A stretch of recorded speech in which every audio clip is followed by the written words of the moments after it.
So the reason why I like traditional is because I actually think that it's good. I think the concept of the spaghetti sauce like flowing through and then to the bottom and just a light coating as opposed to like the chunky is just a big sloppy mess. I love a big sloppy mess though.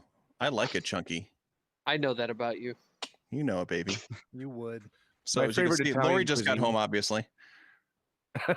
Did you just get pelted? Yeah. The pelting happened already? Yeah. Girl Geek's gonna be so upset. I know, right? Great belting. I'll just keep it on for the night then. It smells vaguely of boob sweat. We all know what that's like. I figured this is the closest thing that's going to happen to having a woman on this show right now is the fact that I get to wear a bra on my head. Because this is a fucking sausage party tonight. Look at this. Look at this. Yeah. So tonight, yeah, you're right. You can come closer. You won't see they won't see you. Yeah, it's total a sausage party. We've had a number of women on Gear-Splaining though. I told Lori to look at it because she's standing right here. I'm not telling everybody else. Spoiler alert for those that haven't seen the cameras yet. It's all dudes and a bra. So again, the thing about the traditional is I think that they really did get it right if you also use a traditional noodle. But once you start fucking around with the noodle and you start going with larger noodle sizes or bow tie or mastacholi, those kind of big ones, fine, go chunky. Why not? Really? I mean, then you're not really using it as the flavor. The chunky, it's almost like you're eating it, you know? Whereas the traditional, it's like it is just augmenting the actual noodle. But the noodle's the delivery system for the sauce, isn't it? Well, the noodle's the delivery system for the sauce if it's chunky, but if you're using traditional, the noodle quality really matters because it's really just like an extra element to the noodle. Yeah, I suppose. It's the whole combination thing though. So I mean, I think that the sauce and the noodle should both be high quality, tasty. What the fuck is zesty? Does anyone know? Lemons. Maybe it's lemony tomato sauce. Zesty's usually a little bit more acidic, and sometimes it'll be spiced in a manner which has it lean more on the lively side. The zest. Zest. I think the finest Italian cuisine that I've ever had has to be SpaghettiOs with cut up hot dogs in it. I believe like you Mom mean used to make. The Franks. Huh? That was one of the sources of my never ketchup mantra. Was early in my childhood, I was served macaroni and cheese, Kraft, shitty out of the box, plus cut up worst quality hot dogs ever. It was basically bologna in like cylinder form. Jesus Christ. And then slathered in ketchup. And at that point, I was like, I'm good. That's never going to happen, ever. Hot dogs came back, but yeah, not the ketchup. Not the ketchup. I'll never forget when I was a kid and I went over to someone's house and their mom served macaroni and cheese, but all they did was literally just pour in the sauce packet without any butter or milk or anything. And there was just these clumps of like the orange powder in there because they barely even mixed it.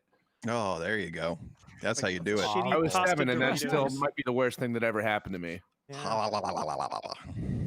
Ladies and gentlemen, Gear-Splaining 59. Woo! Synthfest Kickoff. Yeah, We're going to do a lot of cool, fun things. All you can eat buffet. Yeah. This is like... Instead of talking about Synthfest, we are just going to cover different Italian cuisine today. I think that sounds like a good idea. Man, I love fettuccine carbonara.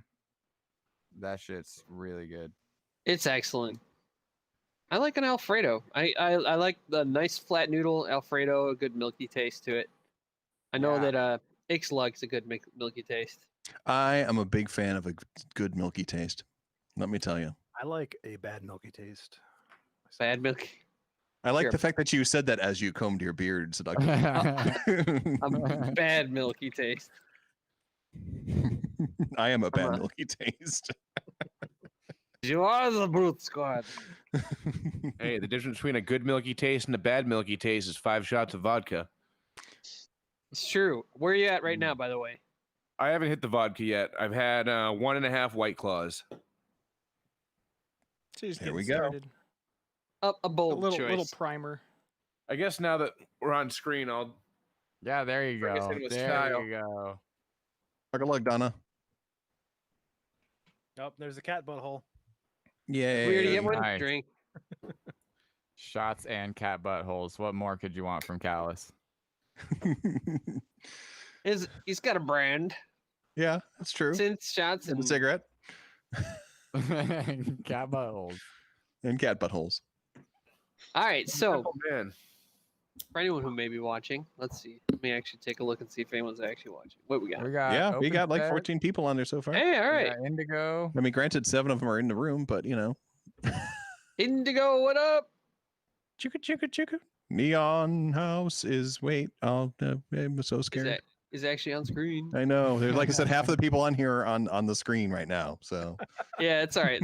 it's It, okay. now you're starting to figure out our ruse for getting more views. It's just Right. more people on screen. So here's what we got going on. We got Synthfest going on, and this is gonna be very cool.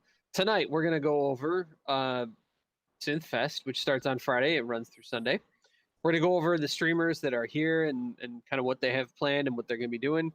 We're gonna do the rebrand of the Discord featuring Act Tech's new artwork, and I'm super psyched about that. I cannot thank you enough. So if you have not seen it Kick yet, ass. everyone, you're gonna see it tonight. We're finally gonna get rid of that bullshit from Magnetic Myths.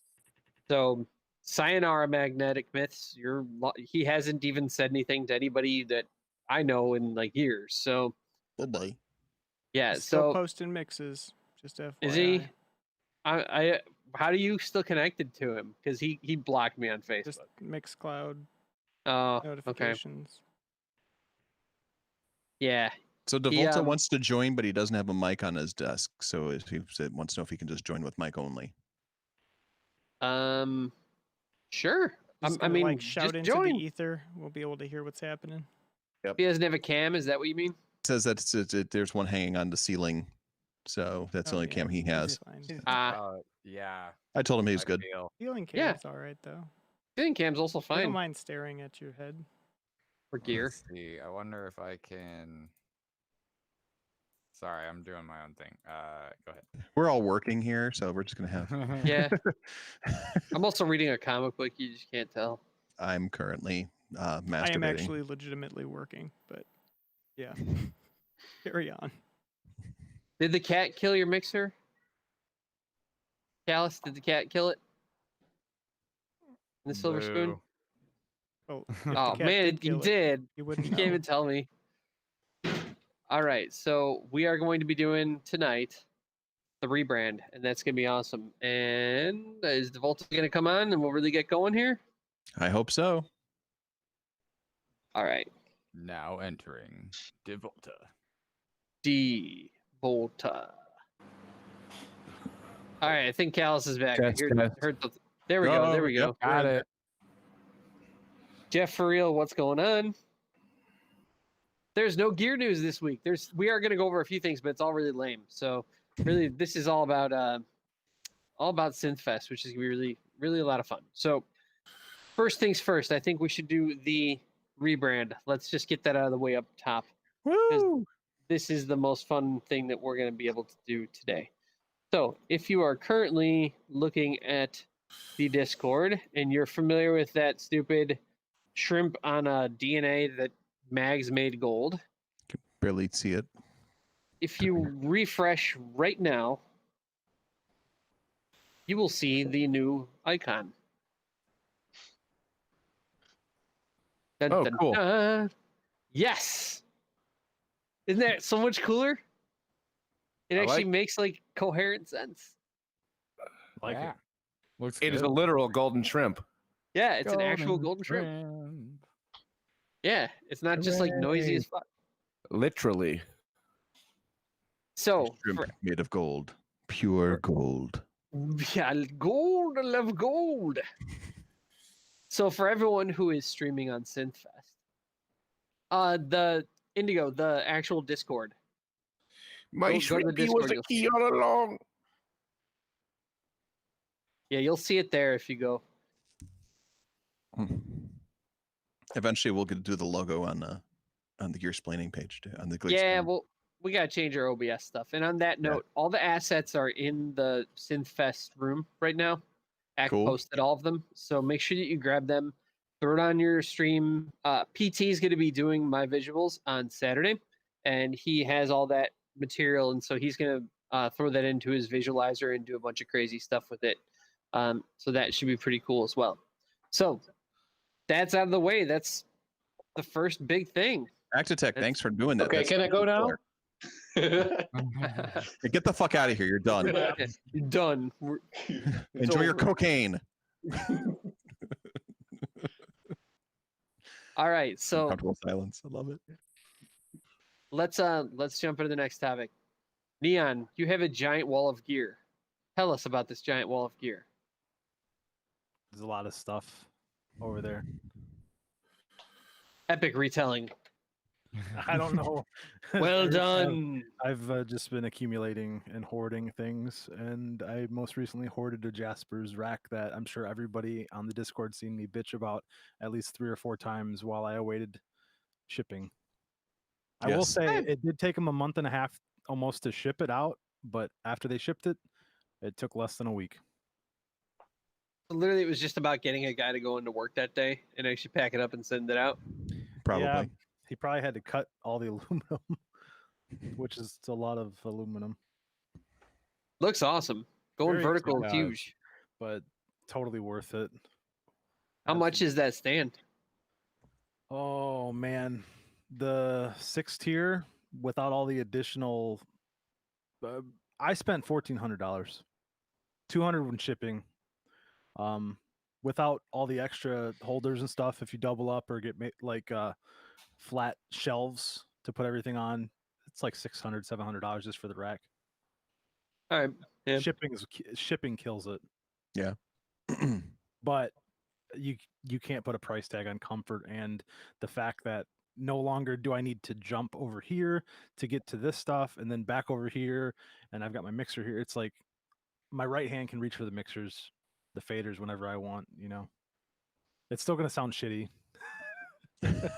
I'm still going to play 2 synths at a time, but now I'll look cooler. That's all right. You'll have a lot of Ergonomics blinky is shit huge, going man. on at the same time. And that's really what it's all about. That's why we really buy synthesizers, is so we have more blinky shit. Yes. That's it, isn't it? Yeah. I mean, who fucking plays them? God damn it. Doing. More blinky shit. Okay, we're done. Good night. All right, we got some other new gear. Callus has no gear actually right now, but Callus is naked. Well, I do. It's just in another room. There you go. You're- I'm moving my studio currently. This has been in the works for a while, but I used to have this standing desk that kind of wraps around one corner of my other room that I used for my electronics workbench, but I decided I could get better use out of it if I lowered it down so I could sit at a chair at it and put all my gear on there, and that way I could have a cat-free studio.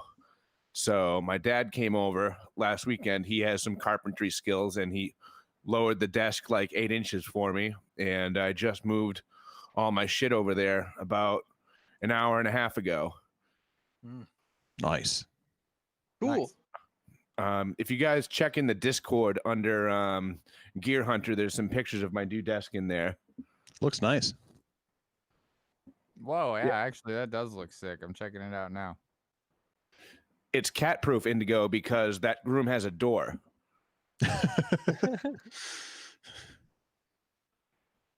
We're Yeah, in my actually- living room right now. The construction looks really solid. Mm-hmm. Yeah. Yeah. Is there Yeah, a you can stain on sit that? right on it. It doesn't move at all. Did- So I can did lay you on there and have stain you it? draw me like your French ladies?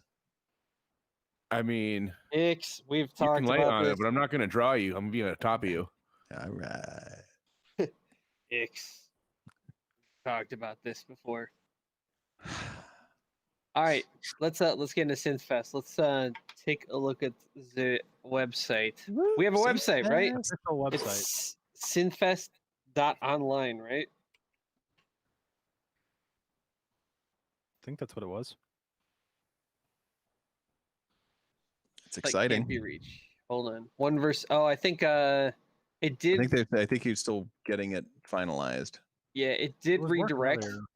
but it looks like the redirect might not be the right redirect. Yeah, I'm getting page can't be reached. I think I missed the semicolon, so I'm going to change it. I can fix it right now. Oh, thanks, man. Yeah, there's a semicolon missing, or what do you call it in English? Just Could be a the double full point. colon. Yeah. Semicolon. Full Yeah, colon. colon. Yeah. Oh yeah, I see with the. Yeah. There we go. All right, this is beautiful. All right, going over it all. We are kicking off with Open Set on Friday. Open Set, I think, is in chat. I think I saw you in there somewhere. Where we got Open Set? The Waldorf Quantum Cat Tunnel. What?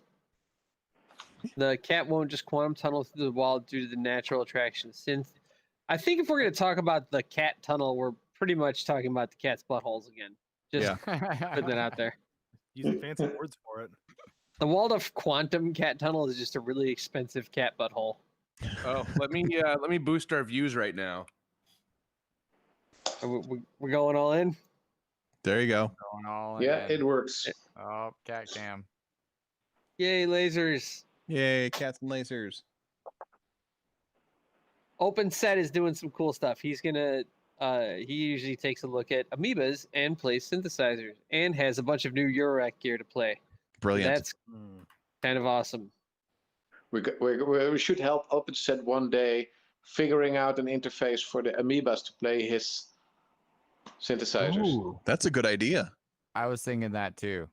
Like So reading the visual information or something, and I was just going to make really tiny synthesizers for him. yeah. yeah, build there are some two ways to do nanomachines. it.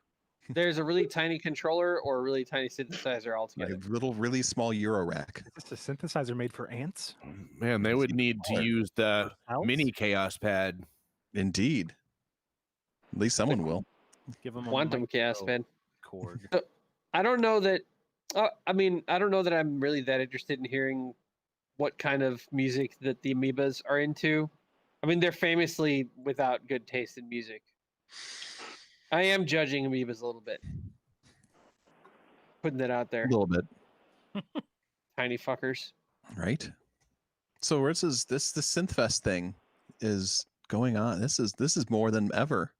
This is literally like a fucking this is like the Golden Corral buffet on senior night. This really is. Like Senior night 3 times in a row. this is gonna Oh, be man. like there's gonna be like so much chocolate pudding,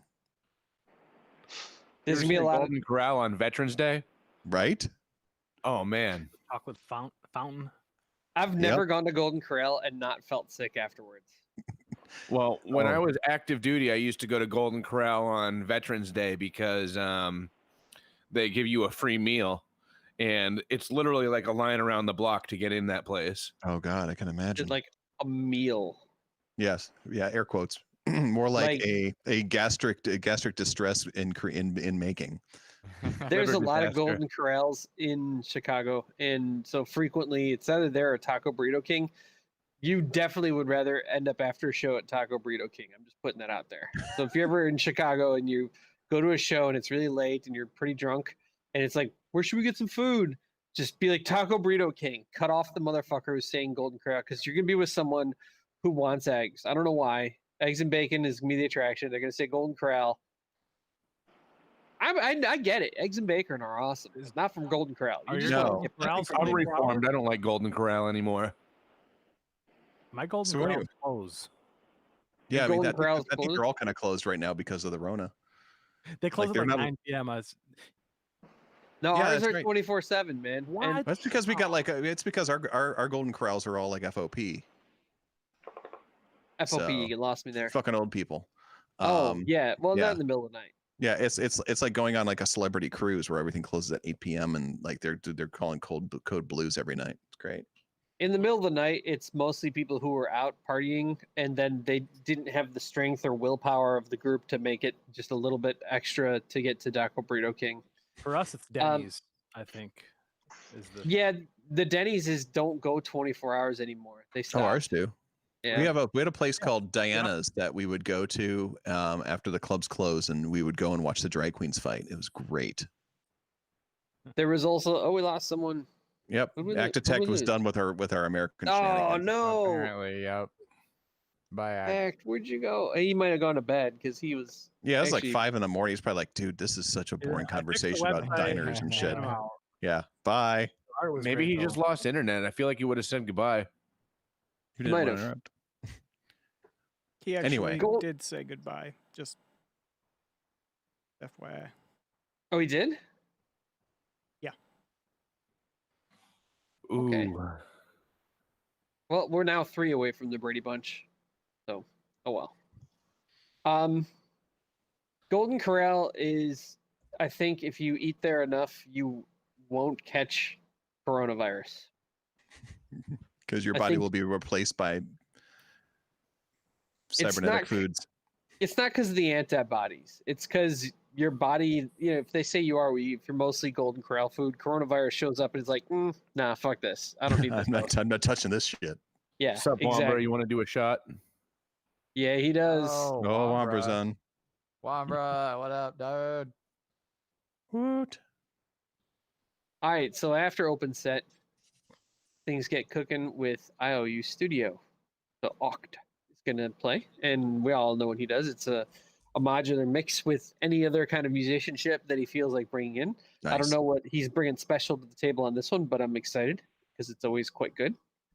I was hearing him practice yesterday, and yeah, he's got some good stuff he's bringing this this Friday. So I'd recommend definitely trying to make it. Yep. And then we're on to Indigo. Indigo, you're in chat? Where you at, Oh, Indigo? Indigo? Yeah. My boy Indigo. Yep. What We're are you doing, talking about- Indigo? You talking to me? Act, have a great time. Have a great night. Thank Thanks, you so Act. much for the graphics. Thank Yeah, you for thank staying you, up. Act. I know it's crazy late for you. Night. We can't Thanks wait for for coming set. up. I'll be sure to be on when you're playing somehow because really appreciate all that you're doing, man. Sincerely. Keep Thanks, kicking Act. ass. Everyone, if you haven't already followed Act, please go give him a follow because it's just awesome music and the graphics that he did. He's really all about the community, and that's exactly what we do. Awesome. We support each other. All right, next up, Indigo. Indigo's doing some jams with the vocalism chaos pads. cool. Sweet. Polkas and and it- chaos. Indigo's jam is going to be pretty good. I really like how freeform it is. Usually just sets up and goes, so it's really just an adventure every time. It's awesome. I'm looking forward to it. Indigo called into my set last time, and I did the sampling of it. And I think he was like Magic. He was like narrating his Magic the Gathering game. Yeah, so we it was were like, all playing a Magic game together. I was actually playing that game as well. Oh, really? Nice. Were you there? Was it Yeah, I all in was- person? Yeah, it was all. Well, no, it wasn't in person. We do Magic games over webcam, kind of like our Zoom meeting here. Oh, cool. And so, yeah, we were just all playing a Magic game together. And then I got that. I had ended up asking Bleep for that sample, actually. So now I've got that rolling a 7 sample. Really? that you guys took the other day. Yeah, or like last since Saturday. Yeah, he got at me while I was playing. He's like, "Save it, man. Don't turn your Octatrack off. Just save that fucking sample." So I saved it and then I sent it to him, and then he used it in his set. It was just a magical collaborative moment out of nowhere. Yeah, it was good All right. stuff. And then after Indigo, I believe it's you, Squirrel. Yeah. Yeah, I'll be so anybody that caught my set last month, I'll was be great. kind of doing those songs again. So it'll be the rehash of that, and then I've got a lot of new like hardcore acid jams that I'm bringing. Nice. So and then it's still the same gear. I've still got my like my MIDI controller, the Akai, the Mini Brute, the Juno, and then my Volca bass. Oh, sorry, girlfriend's grinding coffee in the background. And the Behringer TD3.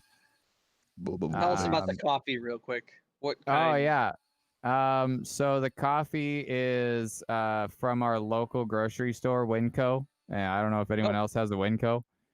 But we get bulk coffee, and we try to grind coffee before our work shifts in the morning so that it's prepped and ready to go. This particular roast is, well, I don't know. It's either one of two, but both of them are a medium roast, and yeah, it's just warm drip coffee with a little bit of soy milk and some breakfast. Nice. Excellent. Yeah. I too like to go from whole bean. I do not really like going from ground packages. Agreed. I burn right my coffee and run it through an AeroPress because I'm a fucking coffee snob. Has anyone here tried Cameron's coffee? They do like flavored coffees.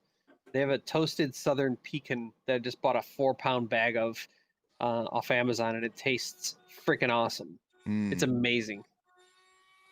My I don't make coffee have is not made tried off it. trees by trained monkeys and processed through a cat's butthole. Wait, have you tried that stuff? Perfect. Yeah, I've tried the cat butthole coffee. Is it good? It tastes like coffee. It's not like I don't think the cat's butthole really makes it any better. Callus, what do you think? I mean, if I want cat butthole, I've got 2 here right in the apartment. I don't need to drink coffee. Exactly. Did the knowledge of the cat's butthole at least enhance the experience? It did, because I spent most of my time standing there sipping it, saying I'm drinking butthole coffee, and that that's So it any was at least an chance to insert the word experience. butthole into my daily vocabulary makes me happy. So It never really goes away, right? Butthead coming out, by the way. right. Butthead. Butthole. It never really goes away, right? It's kind of like wearing a really funny hat somewhere. You just never like can stop thinking about the fact that I'm wearing a funny hat. You know? Yeah, Like, I'm drinking butthole coffee. I can't get over the fact that I'm drinking butthole coffee. I also did try the coffee that was picked by monkeys too. oh, cool. And that was actually, it was nice. It was good coffee, but again, Picked by monkeys sounds more like a kind of like like a ska band. So the I don't know, monkeys like- really didn't seem to have like a keen eye for selecting only the best beans. It was more just selecting beans. Well, I mean, they just because they're so high up there. That's what they use to train monkeys for, and that's like the special beans are all the ones that were up there really high. But the monkey say bow selecta. exactly. Wait, coffee grows on trees? I thought it grew on like bushes. Yeah, but these bushes get really, really high up, and they have like special monkeys that go and grab them. Like they're on like the sides of like cliffs. Actually, this brings up a fantastic point. What is the distinction between a bush and a tree? Does anyone actually know? I don't. Pubic hair. So what brought this up is the other day I went kind of to the side of my yard and I was cleaning up a few things and I noticed, whoa, check this out. I was trimming this tree that had overgrown, and underneath were some mulberries that were growing. And I'm like, kick ass, we have mulberries. I had no idea. And they were like almost ripe. So I went inside and said, hey, we have like a mulberry. Wait a minute. Is it mulberry bush or mulberry tree? And my girlfriend said, mulberry bush. And I went, okay, but when I grew up, my grandparents had a mulberry tree that we would pick mulberries off of. She's like, yeah, it's the same thing. It's just a big bush. I'm like, no, it was a fucking tree. Like it had a trunk and like branches. And, like it wasn't a bush. But now that made me question, like, what's the difference? Is a tree just a big bush? Yes, pretty much. According to what I'm reading here, according to the nps.gov website, trees are over 20 feet tall and have trunks more than 2 inches in diameter at 4.5 feet at about the ground. Shrubs are smaller than trees and often have many small woody bark-covered stems rising from the base. Interesting. So it's merely a size. It's merely distinction. size. Nice. So in arbor world, size does matter. Size matters. Yep. So along those lines, did you all know that the tallest tree of a specific species of tree is known as the champion? It's No. actually like a thing. People try to like find and hunt down the champion tree. So that means that within a single species, the song "We Are the Champions" is actually a non sequitur. It makes no sense at all. It's I am the none at champion. all. It's Yes, just a I singular. am the I am the champion. champion. Only if you had all of the champions collected together could "We Are the Champions" make Right. sense. You Of could go up a level to trees. the genus and have different genuses fight it out for which Yeah. is taller, and then that entire genus could be the champions of that fight. Dude, I'll watch a Yeah. tree fight any day. Same. I gotta say, you know what? Gear-Splaining is so much more fun when there's no news. There's no news. There's a few pieces of gear news that suck, but we'll Law Wambra. get there. All right, so we know what Squirrel's up to. Squirrel, I got an idea for your vocals. You play the "I'm a Sound Guy" track. You need to make like a response track to that, or like a coda, which is you need to make a song about someone else, and then make it like comma, not a sound guy. Like write it about your neighbor Frank. It'd be like, this song is about my neighbor Frank, not a sound guy. He is something else, not his role. I like it. I'm gonna try to do it before Friday, but no promises. Yeah, try to get that in there, man. I will try. You could do it like I do. What's that? What was that, Kels? When's your slot? Oh, 9 p.m. Eastern. 9 p.m. Eastern Friday. Friday? Yeah. Damn it. I'm going to be working. I'm gonna miss it, sorry. Friday. Just put it on your phone. Put on your headphones. Ignore everything. Yeah. And then like make sure to have like the background audio setting checked so that you can turn your phone off and it still plays. Cause accidents at work from being distracted by Squirrel's dulcet voice. I do that. It doesn't work great. Seems like my phone gets it about half the time. Oh, really? Like you shut it off and then like it won't continue to play? Yep. So I usually end up just leaving the screen on if I'm gonna use it. Well, I couldn't stream Twitch on 4G before, but I just got a 5G phone. So in addition to my tumors, maybe I'll be able to actually stream Twitch on mobile now. Don't forget your implants too. My gluteal implants. Your implants from the 5G COVID tinfoil machine that Bill Gates gave you. Uncomfortable silence. Dun dun dun. I'll start working on something though, Dan. Something about somebody who's not a sound guy. I might have the perfect answer. Like the key line here is not a sound guy. Like you gotta say sound guy. Exactly. What's the antithesis of a sound guy? Like a librarian? The lighting guy. The lighting guy. Yeah, the lighting guy. When you work events, you hear so much bullshit about the lighting and the sound guys. The LD. They're always the lighting director. Yeah. That's interesting. Why is the lighting director the antithesis of the sound guy? He still has to set up a bunch of support stuff and he has to do backstage work. No. Why? No. Wait, you were one. What? No, I wasn't. I was a pyro guy. Very different. Yeah. I got to make fun of the LD too, except that I got the special privilege of caking all of his materials in soot nightly. So cool I would take all of the LD rage, which is kind of like, hey guys, stop it. And redirect it towards me so that the sound guys could have even more fun making fun of him. Glorious. I am so intrigued by this. We need to pause everything about Synthfest and talk about why we hate lighting directors. Actually, and that's the thing with effects guys. It's like the total double jeopardy, right? Because you have pyro, which leaves crap everywhere. You have confetti, which will sometimes start fires in the fixtures.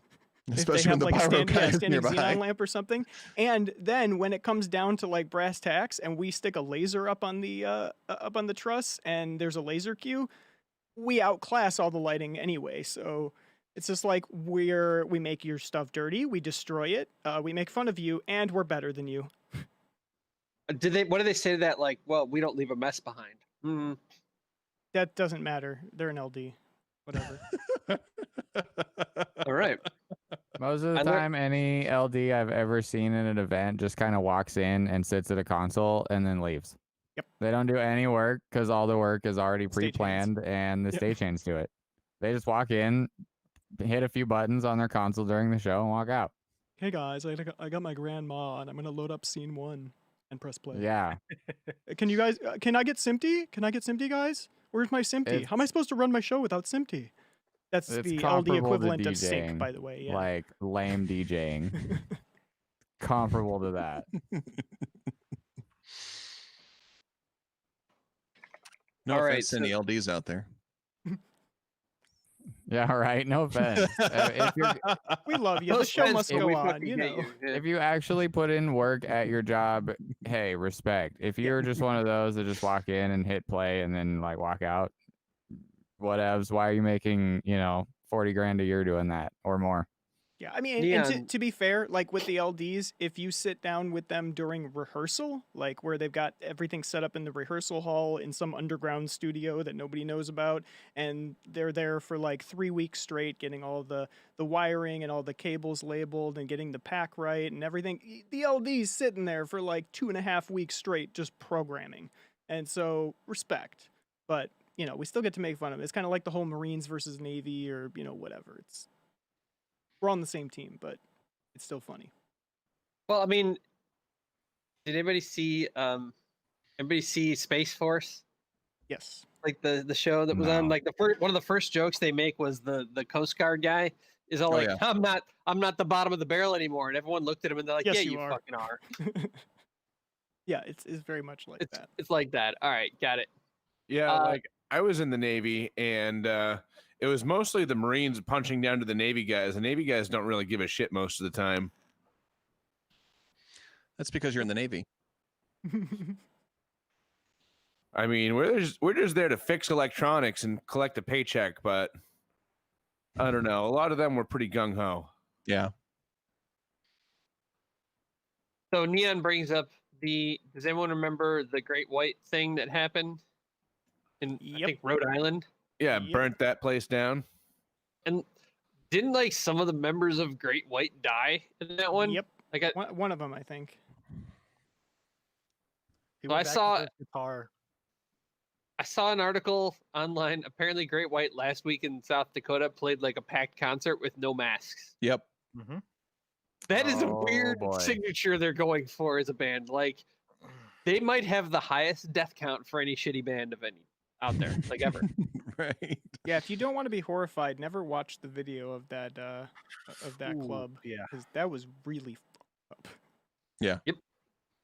Like a week later, a club in Chicago had a similar incident. Yep, Mhm. I remember that too. E3, and it turned out it didn't even need to happen. Like, it was just like panic and like people freaked out, and then like no one pushed the door open. It wasn't even locked on the other side. Like, they could have totally gotten out of the other side too. If everyone wasn't trying to run to one side of the club, the other side had exits, and they could have just gone there, but no one thought to. Mhm. People up front got crushed. Like a Well, Led that's Zeppelin concert. Morbid detour we just took. Anytime you're talking about Great White, it's always going to end bad, quite honestly. I don't even know a Great White song. Once Bitten, Twice Shy is their most popular That's one. it. It fucking sucks. It's a terrible song. They're a one-hit wonder from the 80s, and it was like somewhere between kind of cock rock and ballad boy band bullshit. Okay. Like, their reasons to continue existing are like literally they just must have no job skills. They I'm have- glad I don't know him.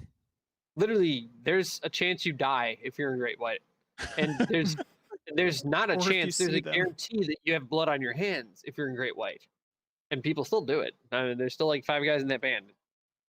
Are they all the original? Like, I mean, I wonder if they did none of them the original members anymore. Like, there's just like They a died.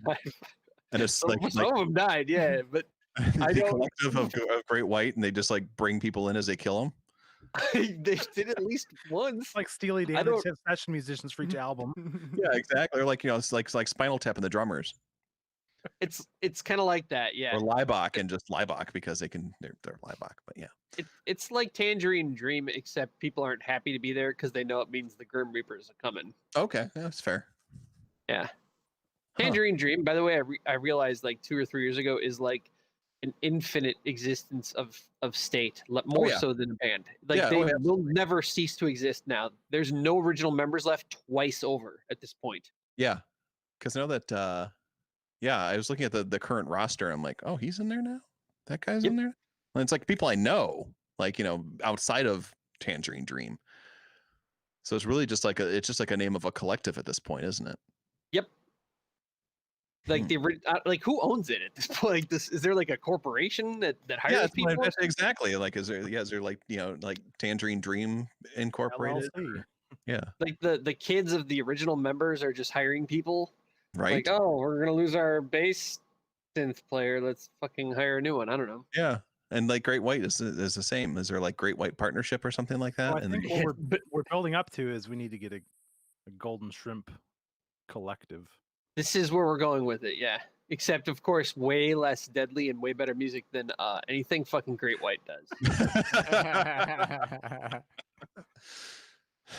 Fucking Great White still exists. They had one hit in the 80s.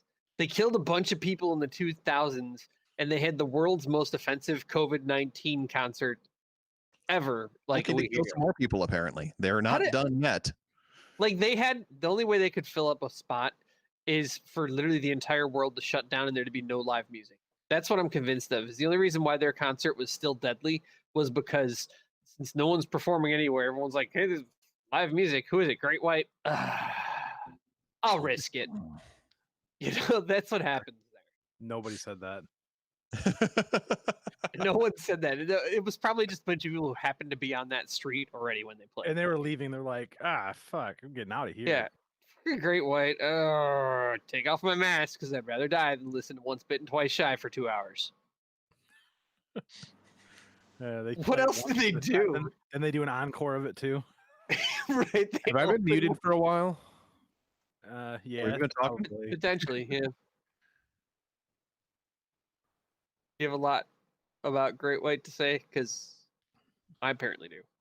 No, I just noticed that my mic channel was not blinking anymore, so I think a cat walked across it again, and I don't know how long I've been muted for. Entirely possible. Sometimes I blink and I look at your video feed, and I think you have a bunch of liquor and a gun out. I thought it was a gun too. Oh yeah, that's we're just chilling, dude. Yep. That's what it is, but yeah. Every time I look, I'm like, is that a Glock? Yeah, Jesus Christ, Kelsey getting hardcore. That does not violate the term of services. It's only when you shoot things like that one dude. Yeah, let me check my surface temperature real quick. Oh God, what do I? This is like worse than like, yeah, thank you. That's 87.2 degrees. Wow, that felt like a Great White song for a second. 87 degrees? Yeah, 87 degrees. You need a doctor, man. Yeah, I don't know how accurate this is. If it said it might need to be degrees, calibrated a little bit. Yeah. Point it at an ice cube and see what temperature it gives you. That's how you calibrate thermometers. Squirrel, I you don't are have any rating. ice cubes. What? Squirrel, you are rating into my current absolute favorite streamer, Bleep Temple. Oh yeah, Bleep is amazing. Oh yeah, Bleep. Oh yeah. He is fucking amazing. He said that he's got someone coming over doing drawing while he plays. I don't even know what that means. Oh, that's fun. He said that they work off of each other, but this guy's drawing, so it's not like two people jamming. And so he doesn't know if it's going to be like hard pounding techno or if it's going to be esoteric floofiness. It depends, I guess, on what the other guy draws. That's awesome. I mean, seriously, do you think he's like going to look at the drawing and be like, I need to change what I'm doing to match the drawing? Yeah, that's what he's saying he's going to do. That is fantastic. He will be rating into Moonhouse. Moonhouse bring a ukulele, I'm guessing. Moonhouse is awesome as well. He's been with the Shrimp Guild for about 2 years. We've been around for a while. We've been around since like 2017, I think, at this point.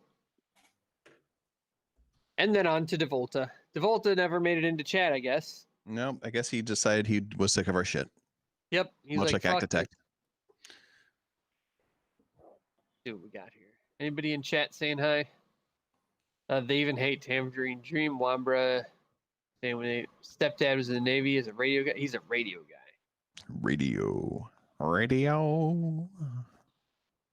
All right, Wambra wants us to discuss the trend of 50-year-old synth reviewer thumbnails being close-up selfies, making dumb surprise face, just holding the gear by their head, please.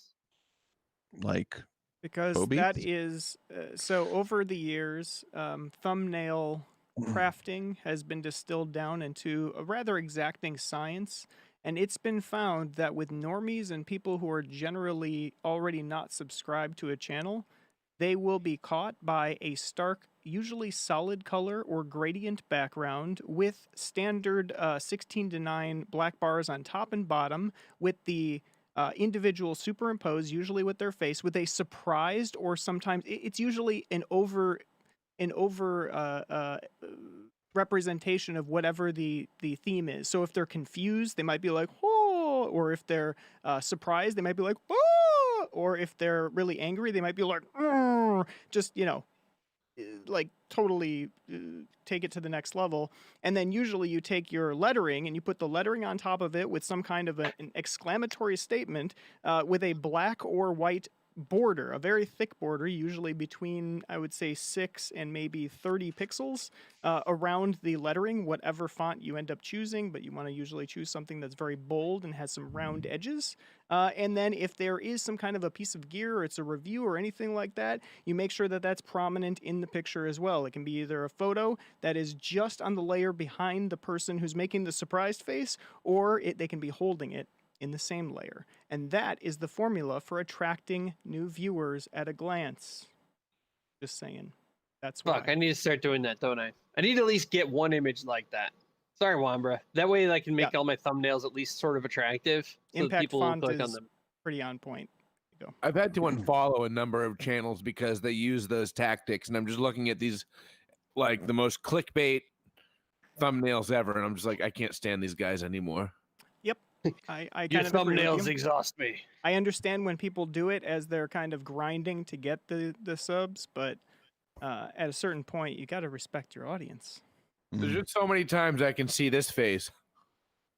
Yeah, I mean it's kind of along the same lines of like the financial chat channels. They talk about, like investing or stocks or all these other things, or the market, and then they'll get on a trend of the stimulus check. And then every single video is just about the stimulus check, and it's all surprised faces. Oh, new stimulus! Oh, stimulus check! It's just like, all right, well, we're done. Your channel has died. I can't think and of a gone to worse stimulus. rabbit hole on YouTube to go down than YouTube it's videos bad, about man. the stimulus check. It's bad. They fall off real quick. What could they talk about? It's like an existential thing. Like there is one. Move on. Yep. Like, is there like substance to it? You could buy stuff. Yeah, you could buy stuff. Oh, they're usually Crazy, talking man. about the status of it, like the It's voting coming. or what's being discussed or what's in the next bill or whatever. Oh, It's all boring God. as shit. Stonks. Unfollow. So I think I chased a guy off of being a writer for what fucking website was he on? It was like his name is Rocco Pendola. And he was on Seeking Alpha. He was a writer. And so this was in the year 2010. And he was writing a lot of articles that was talking about how everyone should sell Netflix stock. And I was like, in comments, I'd be like, you're fucking crazy, man.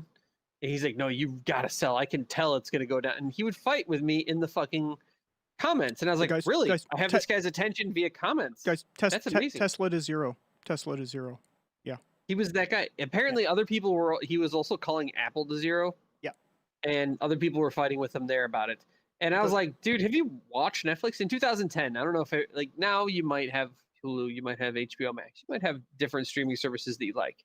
In 2010, Netflix was the fucking only one, and it was awesome. Yep. And it had a few original shows that were really good. It had, let's see, what were those shows? There was like House of Cards, Orange is the New Black. Maybe it was 2011. It was somewhere around there. And so I was arguing with him. I'm like, dude, are you watching? Like, it has really good original quality programming. He's like, well, they're not releasing enough data. And I was like, yeah, because they're fucking banking right now. Trust me, that stock's gonna be worth a shitload. Like, how could you possibly be telling your readers to sell this? He's like, HBO's gonna beat him. And I was like, to what? They've already beat HBO. Apparently, he once had met the CEO of HBO. He started referring to him as his friend. Anyway, Yeah, so that's literally like ComEd's gonna beat Tesla. It's like, are you aware of what it is that Netflix does, sir? yeah, you know where they're going with this? So he also had called. He thought that Apple was going to get crushed, and he had a weird affinity for Taylor Swift. So he got if you're in like the finance world and you write negatively about Apple, at least back then, you got weirdly famous in that world too for negative reasons. It was a real easy troll. Like you could become a very well-read and disliked person just by if you had It's the access same to in writing on a anything. Like, traditional I mean, blog about Apple. it would be like if somebody came out on the world stage and just said like, the Timberwolf is the ultimate synthesizer. Fight me.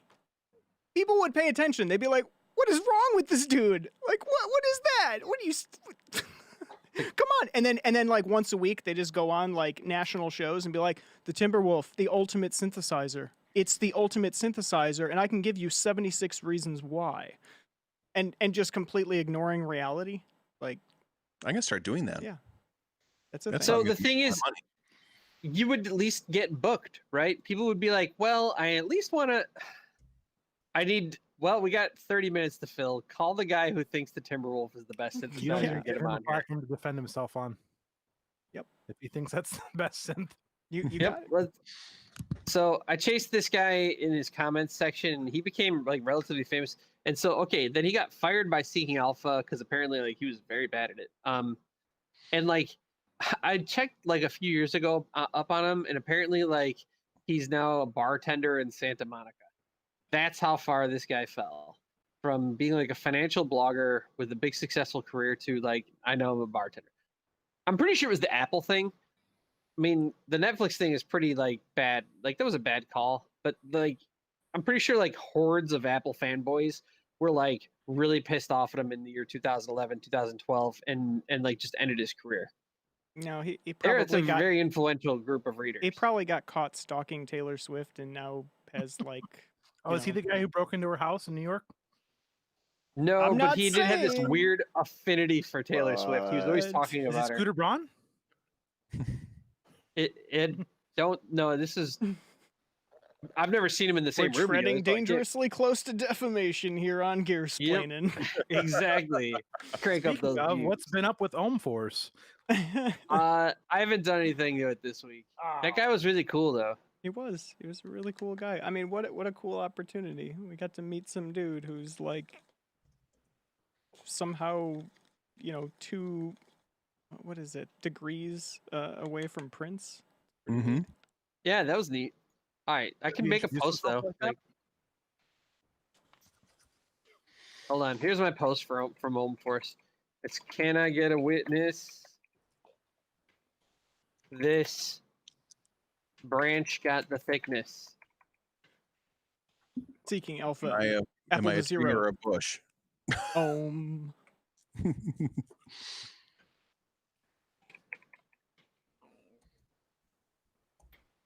There we go. New tweet for Gear-Splaining. All right, Yay. let's keep going. Yeah, hopefully. I mean, you can't go to that well every week, right? Devolta is p.m. Eastern. So Devolta is he's instrumental. He's putting all this together. He approached me when it was just Synth Saturday, and we did the first one.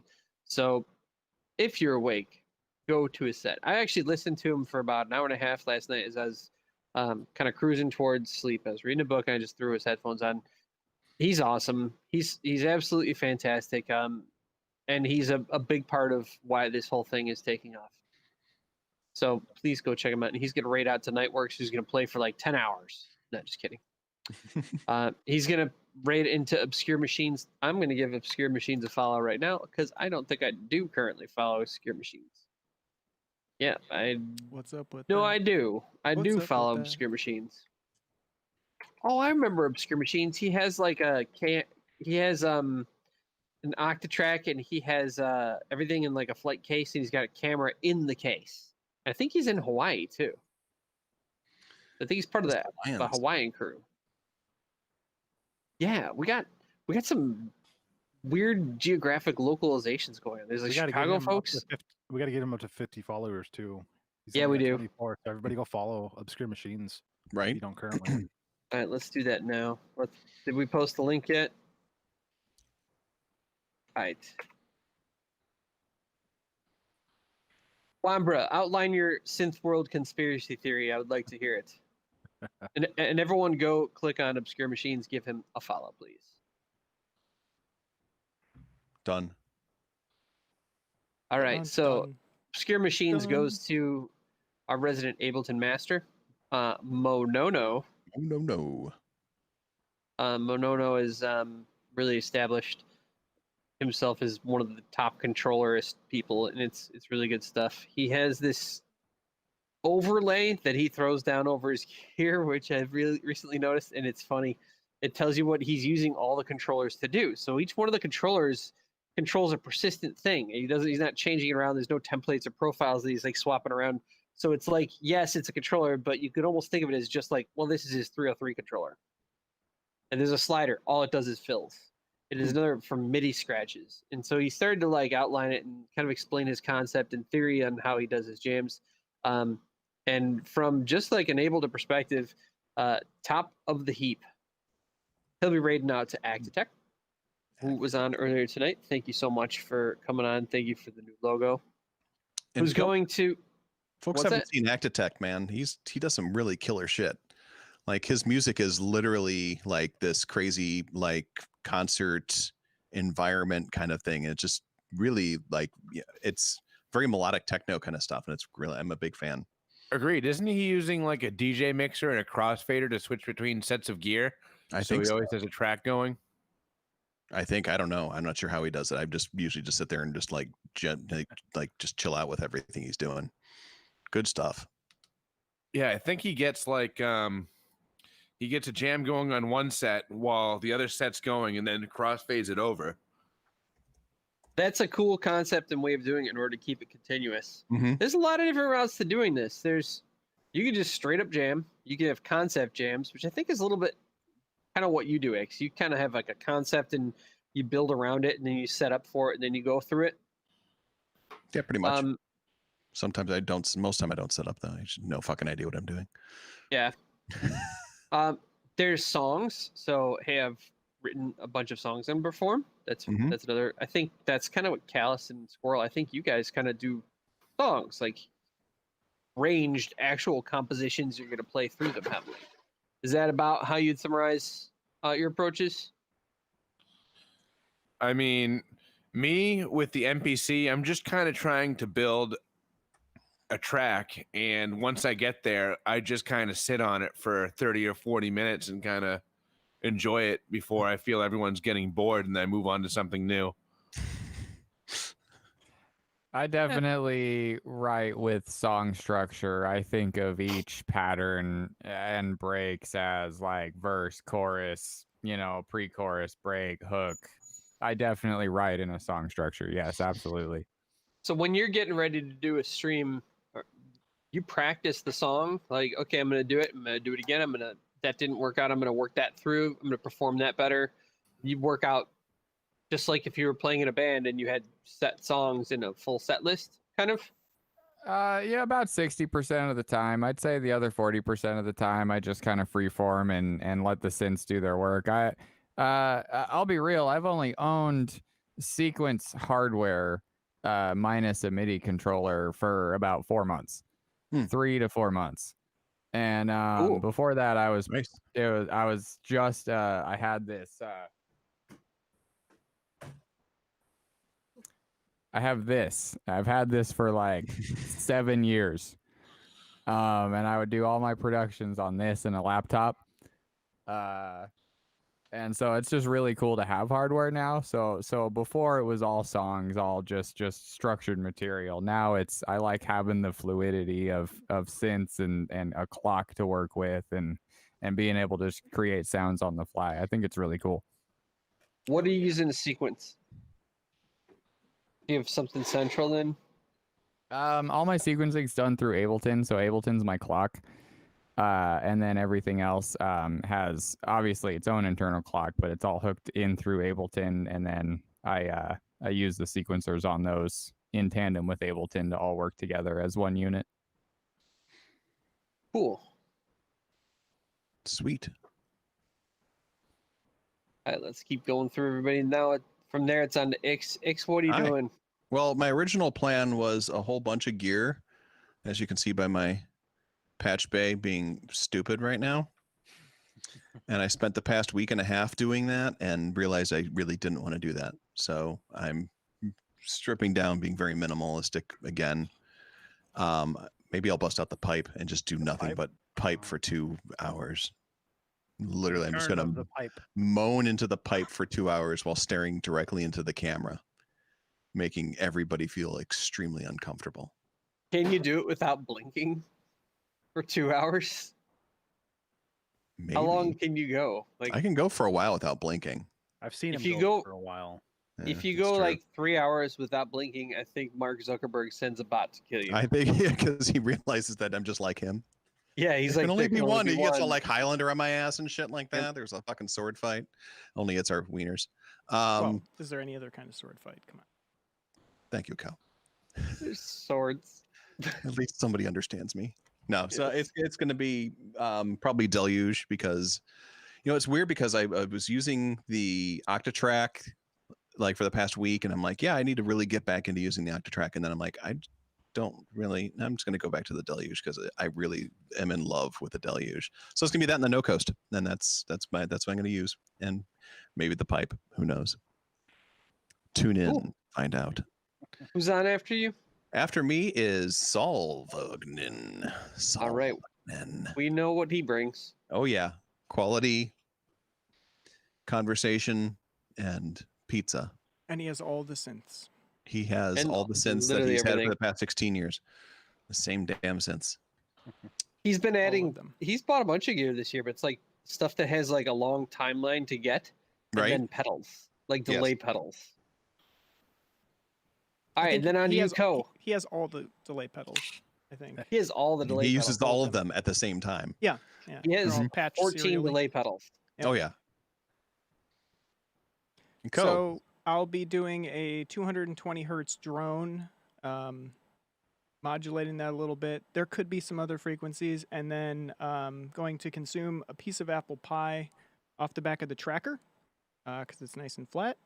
And yeah, depending on the flavor and the texture of the apple pie, I'll adjust the modulation. Question. Yeah. Is that a la mode or just straight up apple pie? I haven't decided yet. I think 'cause our that might mode might take it to a place that could get a little uncomfortable, but it could be a Should dark. do it with a slice of cheddar cheese. yeah, that's another valid Yeah, point. that's or an maybe option too. some gold leaf. We're gonna go all Ooh. out. Yeah. Damn. Have you thought about Yeah. using cinnamon? Oh well, the cinnamon goes without. Yeah. That's in the Okay, apple just make pie it- anyway. in the apple yeah. pie. Yep. All right, hear me out. Rhubarb.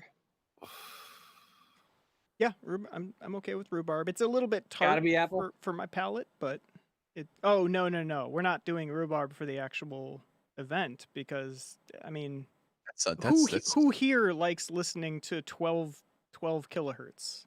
Like Right? that's the sound of rhubarb. That's rhubarb. Nobody yeah. wants that. Nobody's going to even No. hear anything. It's just going to be No. like, they're going to tune into the stream and be like, does somebody have a CRT on in the room? Why Like, is my dog freaking out? Yeah, what is that? And just see me wailing on a rhubarb. filter like I don't And know, eating rhubarb. That seems really boring. Confession time. I totally don't understand what part of the rhubarb you eat. I've seen rhubarb, and it seems to me like it's like a big leaf with a stem. Well, you don't want to What eat the the fuck? barb because it's a What's the- barb. You want to eat the What's rue. the pie? Well, the have you had rhubarb pie? Yeah, but I don't know what I'm eating of it. Like, what am I eating of that rhubarb? It's a giant fucking leaf and a stem. Well, What pie is off that? The stem is like stem. a big celery almost. So the stem is more than a stem. It's like It's a big fleshy celery thing, but like fatter. Big fleshy celery thing. That's accurate. Love it. Yeah, you definitely Callus, don't we're- want to eat the leaves. Callus, you've It would been go tuning into poorly. my private channel, Oh, you Yeah, I'm on subscribes to your their OnlyFans. No, looking but at my rhubarb. so in all seriousness, there's going to be the classic, Digitech and TR8S and Matriarch and all the goodies that are all tied together in a ridiculously complicated MIDI switching system. But the special kind of twist on this is that I will be performing with Audio Odyssey live in the same room. So he's going to bring his special brand of weirdness with his, no coast and his soft pop and all those little gadgets and doodads that he does. We're going to do that. There's going to be probably a little bit of sampling going on as well. And then some live playing, mix it all together, see what happens. Gonna bust Okay, out the but- matriarch. seriously, at like an hour in, you guys both need little plates of apple pie to eat now. Oh, it's Or rhubarb. Yeah, but you need to Or just rhubarb. start just rhubarb, and you know what they say, as Jack Nicholson said, never rub another man's rhubarb. Start eating the rhubarb and just bust out the DO5. Yep. Random Now- patch. I I'm thought it was curious, the Joker who said that. Well, Jack E9, Nicholson. go. Actually, that was a line that he improvised. So Oh, so it was Jack. yes. So what is the frequency of a lemon meringue pie? Lemon meringue is it. That's right in that kind of. It's the spot that you need to get right, kind of 6.5K. It's where kind of your hi-hats live, a little bit of that shimmer that comes off of a crash or something. Like It's dissonant. Yeah, you got to It's not get it very right. harmonic. You got to get it right, otherwise it gets shrill. Yeah. But you know, it's still in the meaty zone of. I think you're at about music. like 627. And do any of you guys Depends know on the what a thickness whoopie of the pie meringue is? too. It does, yeah. So the meringue can Yeah, the knock it down a meringue little can- bit. If you The got a meringue big, can really muffle it. yeah, if you got a big floaty meringue on there, you could get Mhm. down into like 4.5. Somewhere in there. Yeah. Mhm. Do All right, any so of you hear guys me know what a out. whoopie pie is? Oh, Ooh, that's a tough Nope. one. I think Is it? that is it- depends a lot on what you've had to eat. That's a New England thing. It Yeah, is I know whoopie pies. basically like a fat Oreo. Yeah, which is my porn star name.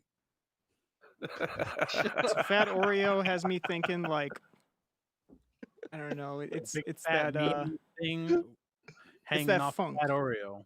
it's that funk. It's like 600 hertz, just like clouding everything up. Being It's like fat. 2 slabs of devil foods cake with a cream middle. Oh yeah. Oh, there you go. Shut up, Ix. Just stop. Get out of there. There's a terms of service we need to abide by. You were about to go for it, weren't you? Oh my god, I'm so glad we're in safe harbor. Just make sure you play copyrighted music while you make the bad joke. Yeah, right. Let's just go for it. Someone break out some coke. So my joke is totally gonna land flat afterwards, but I was gonna say something about how I appreciate key lime but more as an ice cream with granola bars chopped up in it than as a pie. Now I'll you're disagree. speaking my language. I like the key Cedar lime pie. Crest. Yeah. Cedar Yep. Crest makes some damn fine ice cream in the key lime with graham crack or granola. What is it? I don't even know. Whatever's in there, it's amazing. I just got to say that Indigo 420 makes some really damn good key lime pie. Just putting that out there. If you ever get a chance to try his key lime pie, Where's he located? fucking do it. Boise, Idaho. Get into the Bam. car. Coherence, I'll come by and pick you up on the way. All Let's right. go. It'll be like our key lime Burning Man stand-in. It's probably better than Burning Man. It could be.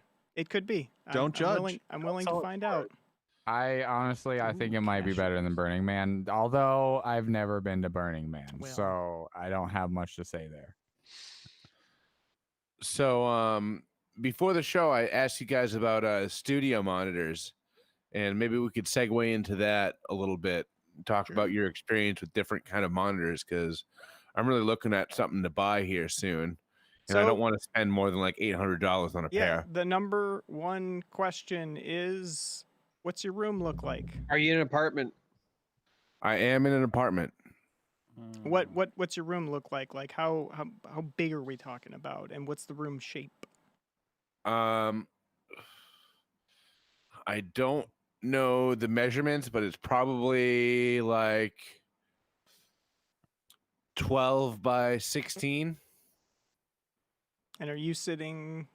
Are you going to be sitting like on the kind of short side with the longer side out, or are you sitting like on one end of the long ways, or I'll be on one end of it. okay, of the longer side? The There's 16. a picture in Gear Hunter. Okay. Yeah, there's, Which there's is a picture way of my different than desk Milf in Hunter, but- in Gear-Splaining or Gear Hunter. So the big thing with monitors, it's real easy to get something that totally kicks ass, and with the low end reproduction that they create, you end up just lying to yourself more, even though it sounds fucking awesome. But then you take the mix out to your car, and you're like, "What happened? Why is it farting at me?" So you're you know, a accustomed- smaller room, you want to try to be at one end of the lengthwise. You want to try to have something to break up break up the sound a little bit in the back of the room. A couch and then maybe a painting on the wall, just something to kind of break it up a little bit. But especially with the super low frequencies, it's often better to just not reproduce them than to reproduce them and have them go all fucky in the room. Now, should I hang up sound deadening in the room? Just at the reflection Maybe in the corner. points. Yeah, Maybe in the corners too. So on the back wall. The mirror trick, in the back wall, put something there, just something. It does, it doesn't have to be the super fancy like this has been mathematically figured out to have optimal deflection. Like no, just so egg cartons are fine. Egg cartons. They're a bit thin. On the back wall. I would that'll be fine. spend $70 and get 2 bass traps. Put one in each corner. It'll look better. It'll sound better. Did you say your dad was did carpentry?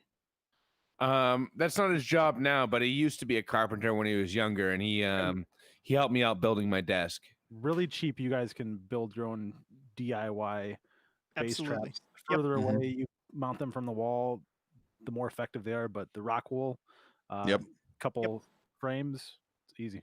So it is super easy. Just make sure These that are you seal literally them up.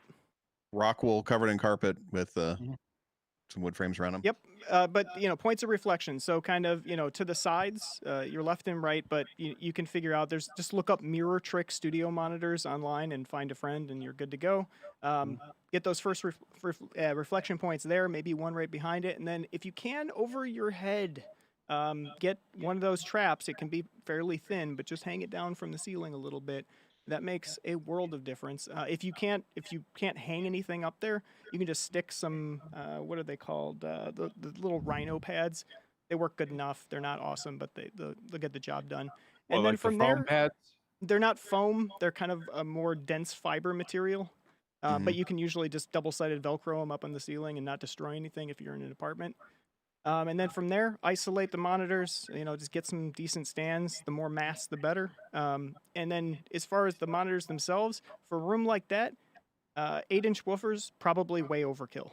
The HS8s might be a little bit of an exception to the rule. Those are front ported, right? Yeah. Yeah, so that front porting makes a huge difference because you're not getting a lot of air movement against the back wall. That's then just going to basically wreck the wave immediately and then just start propagating around the room. You're getting it a little bit more direct, but you're still going to have some problems. So 6.5 inch, that's probably the range you're going to want to look for. Would also work out well too. What's that? So let me tell HS6 will work too. Probably a little bit better. Let me And if tell you you want, guys you can always about put a this- sub in. Don't put a sub in. I know. Let me tell you guys about this kit that someone suggested to me that they said was similar to the HS8. It's called a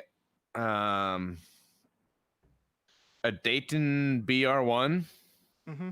Do you guys know about those? I am familiar, yes. So what do you think about that? The performance of the actual speaker is really good. The cabinet is the problem. It's not really optimized for completely neutral reproduction or as close to neutral reproduction as possible. So that's one of the issues that you'll run into, but you're going to run into the same issue even with purpose-built studio monitors because your room is going to be thwarting you at every turn. So again, just make sure that you're not going overkill. It's very easy. If your budget is $800, you can get some really kick-ass 8-inch monitors that will sound awesome, but they're not going to help you. So, I'd say cap it at 6.5-inch woofer. Test out a few monitors, go somewhere and test them out. Check out a silk dome tweeter versus a metal tweeter versus the ribbon tweeters on like the Atoms and some others, because they have very different sounds to them. The ribbon tweeters are very transparent. They're very hard to place the position, which is really cool for soundstage, but often not as cool for making things concise, like for making something that's going to play on a phone or in mono or something. It's not quite as clear. Well, I don't know any place I can go other than a Guitar Center, and Guitar that's Center. in a huge warehouse. Yeah, Guitar Center works fine if you have a Sam Ash, anything like that. Are those places open? Oh, yeah, I guess you got that problem. Well, Guitar Center is Rona. open in my hometown, but COVID hasn't hit us too hard yet. If you don't, if it's like everything's off the table and you can't go test drive anything, I would say a safe bet would be the Yamaha HS series. Those are great middle of the road. They're just kind of decent at everything in the price range, and they're fairly honest. They're a little bit bass heavy, more bass, mid bass, kind of in the 80 hertz to maybe 200 hertz. They've got a little bit of but feels nice. But you're saying you I got, Neil? probably don't need the HS8. I could go No. with the HS6 or the Yeah, you can what probably is get it, the the 4? HS6. If you get the HS8s, you've just committed to treating your room to get them right. And by treating your room, I mean like spending like, either a shitload of time building traps and strategically placing everything, or buying $1,000 treatment, putting it up. So just don't do that. It's not worth it. Okay, so what do you think I should go with? Need a mod chat. Yeah, need a mod in the chat. What happened in the chat? Just There's a douche. Oh, That neat. whoa! Hold on. Rothschilds did it World War I and World War II. don't read it. Whoa! Just ban 'em. Sorry, buddy. Yeah. You're out of bye-bye. here. Boop, boop, boop, That was a new one boop. though. Later. Okay, bye. Yeah. So back to more important things. So anyway, back to monitors. He Oh, thank you for followed. the Hey, follow. follow. That's awesome. Be sure to top right, by the way, Amazon Prime. Feel free to use it. Yeah. Give us money.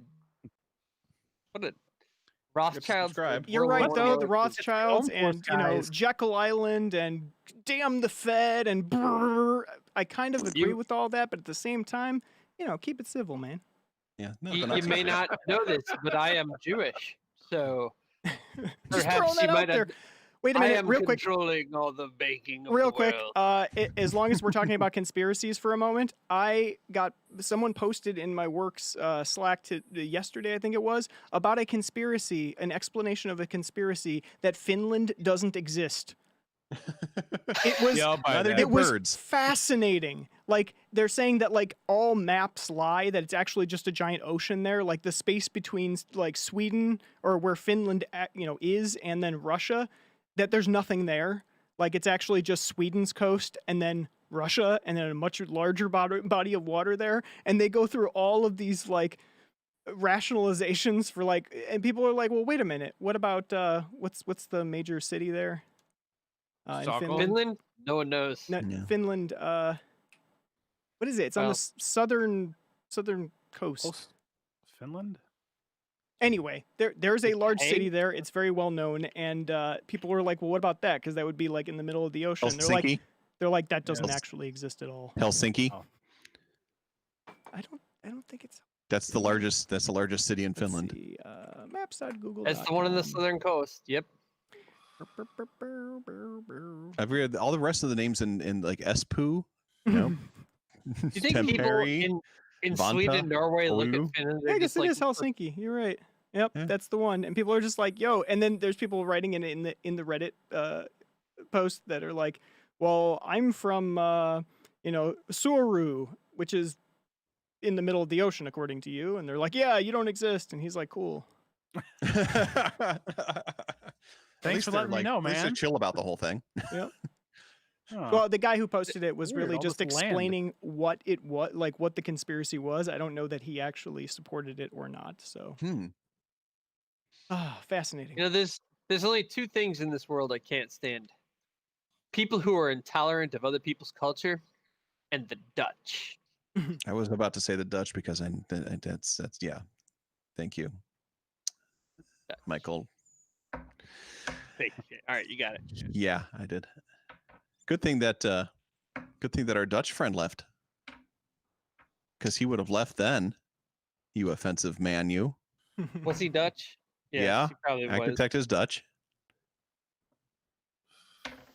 So for anyone who doesn't know, that's a quote from Austin Powers. He would have dick punched you Right in the nuts. right All in right, the dick. so That's why it's called dick punch. let's do the gear news this week, which should only take like a minute because there's like We nothing. still have a whole bunch of people to cover as far as like the rest Oh of yeah, the- that's true. yeah. We're I still want to talk about this stupid fucking Eventide thing though, real quick. Go bring that one up. This is a dumb I couldn't piece of find gear it. news. I want to see this. So It's the best thing ever. It's the best thing since the H8. The hate. this thing makes no sense to me. So there is a third-party controller for the Eventide H9000 from REM. I don't know, maybe the band, for all I know. I'm not totally sure. They didn't specify. Types board. It's a controller for what is essentially a glorified reverb unit, and it's a CV controller. Why? Who the fuck needs CV control over their Eventide H9000? Don't It forget won't the even form fit in a factor. Eurorack. Yeah. Yeah, like your CV control is like something you typically find in a Eurorack. This is 19-inch telco rack. Who the fuck is going to buy this and use this? Well, so to be fair, To be fair, I think more modulation capabilities is always better. I see that it also has MIDI on it, so they probably could have saved a little rack space and just made a little MIDI add-on for it or something. But, yeah. If you really got to modulate this, you're going to use this in a live sound application, or you're going to use this in a studio application. If you got to modulate it, you're going to probably do it over MIDI anyway. You're not going to break out your rack to modulate your thing. maybe though, because I mean that's the thing is that it harkens back to like, why do I use FL? Because you can modulate anything with anything. Like, that's what I like about it. And then that's the same thing that I really like about Eurorack. Like right now, I have like 1.5 sound sources for Eurorack. The rest is all just modulation of some kind. And that's great. I'm perfectly fine with that, because through modulation, I can create just about anything I want. And in fact, that's like what I use my Eurorack for the most, is modulating the matriarch. Like, it's not I don't even use it as a sound source most of the time. So yeah, I don't know, I'm sure somebody will dig it. I mean, somebody invested the time, the money in the Eventide H9000 and realized it was basically a D50 with a keypad, and they were like, oh fuck man. But then they stick this thing in there and they're like, cool, now I can play with it. Don't you think most people are going to buy the H9000 and do set it forget it kind of thing? Maybe just call up different programs. That seems for like an awful different waste, though, because it seems like it's fairly capable, I'd assume, by the looks of the buttons and whatnot. Yeah, for dialing it in. I just don't think that it's the kind of thing that you really modulate. I think you nail the exact reverb you want on it, and then you save that patch, and you only call it back up when you get to a song that requires it. I just don't foresee someone using this in that level of creative sense. Let's drilling take a look down at the Eventide H9000. I want to see what it normally comes with, like on the back. Like, what's... And what does it? What do you need to do to set it up? Do you have to? Okay, so here we go. So the back has MIDI in, out, and through already. It's got network capability. It's got pedal relays. It's got DAT in and out. It's got USB. It takes a word clock. I'd say you're already pretty well covered. I mean, honestly, if you're buying this unit, MIDI had you covered. I'm not sure why you'd really need the CV at all, but yeah, I'm sure they'll sell like 3 of them. The Eventide H9000, you can buy it on Sweetwater for $5,000. Yeah, 7. 7 there. 7? 7. $294 a month for 24 months, though. Damn. That is a And really the expensive rack Get yourself a used, 2012 Honda Civic or 2U reverb. Yeah, or you did the modular REM device of which you're discussing is 750 euros to add on top of that. So you have Oh, that's it. And you gotta get that. Dude, If you're gonna get the look at the- 7,000, you got to have CV connectivity. What is that, like a 92 millimeter fan on the side?